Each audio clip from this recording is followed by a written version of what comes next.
Sir ये लोग हैं दिल्ली के बहुत बड़े जाने माने दिल्ली के बेस्ट 3 इंजीनियर्स और कंसल्टेंट में से इनकी गिनती आती है।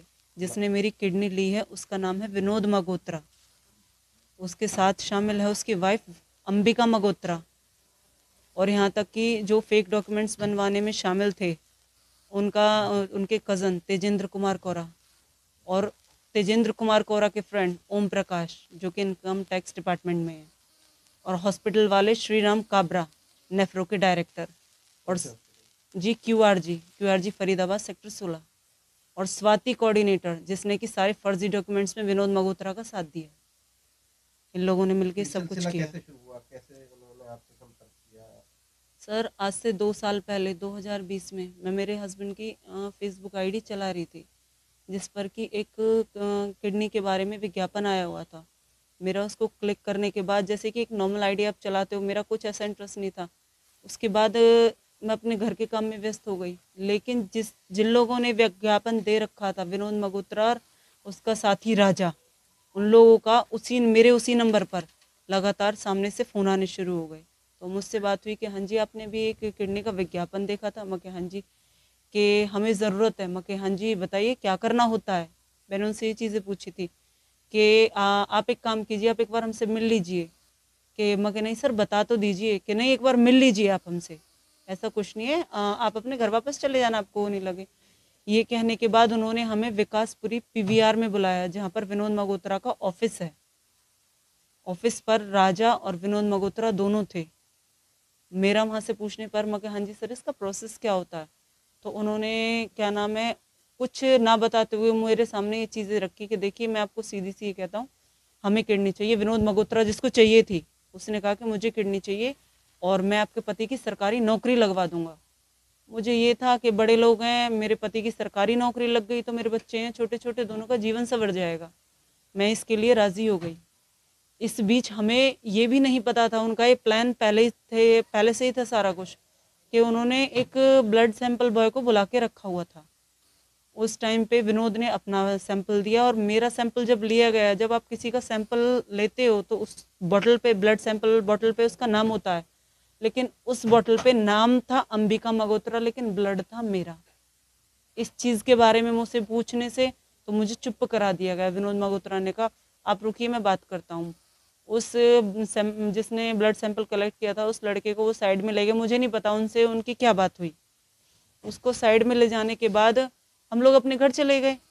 घर जाने के बाद फिर राजा और विनोद मल्होत्रा के लगातार मेरे पति को फ़ोन आते रहे हैं। फ़ोन आने के बाद उन्होंने हमें दोबारा अपने ऑफिस पर बुलाया जो कि विकासपुरी पीवीआर में जहाँ पहले बुलाया था। वहाँ बुलाने के बाद हमें ये चीज़ पता चली उनके पास जो ब्लड सैंपल लिया गया था उसकी रिपोर्ट्स आ चुकी थी। ये बातचीत करते उन्होंने कहा चलो आप अपने घर चलते हैं, अपनी पत्नी से मिलवाता हूँ। अपने घर वो लोग राजा और विनोद अपनी गाड़ी में हमें बिठा कर लेके गए हैं। तो वहाँ पर थी अंबिका मगोत्रा और विनोद मगोत्रा के दोनों बच्चे।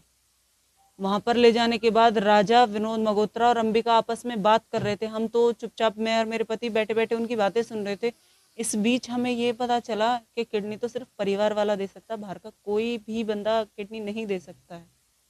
इस चीज़ के मेरे मना करने पर मगर सर ये आप बात कर रहे हो परिवार का दे सकता, हम नहीं दे सकते, मगर मैं किडनी नहीं दूंगी। तो इस चीज़ पर उसने कहा कि किडनी तो आपको देनी पड़ेगी क्योंकि जैसी किडनी मुझे चाहिए थी, आपकी उम्र है 28 साल, इससे मैं 20-25 साल आराम से जी सकता हूँ। प्यार से या ज़बरदस्ती से किडनी तो देनी पड़ेगी। ज़ोर ज़बरदस्ती करवाने के बाद उसने आधी रात लगभग 9-10 बज चुके थे। इसके बाद विनोद मगोत्रा का अपने घर के पास ही एक और घर है।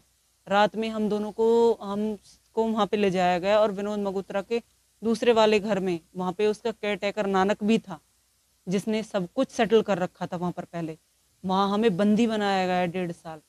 इसी बीच मुझे घर से बाहर ले जाया जाता था लीगल डॉक्यूमेंट्स बनवाने के लिए और हॉस्पिटल्स में ले जाने के लिए। मेरे बच्चों को और मेरे पति को वहाँ पर बंधक रखा जाता था। तो आपके बच्चे कितने बड़े हैं? सर मेरा 11 साल का बेटा, 8 साल की मेरी बेटी है। तो इस दौरान उनकी स्कूलिंग नहीं हुई? नहीं जी, 2 साल 1.5 साल बिल्कुल वो एक तरीके से अनपढ़ वाली जिंदगी बिताई है मेरे बच्चों ने। कोई स्कूल ट्यूशन कुछ नहीं था।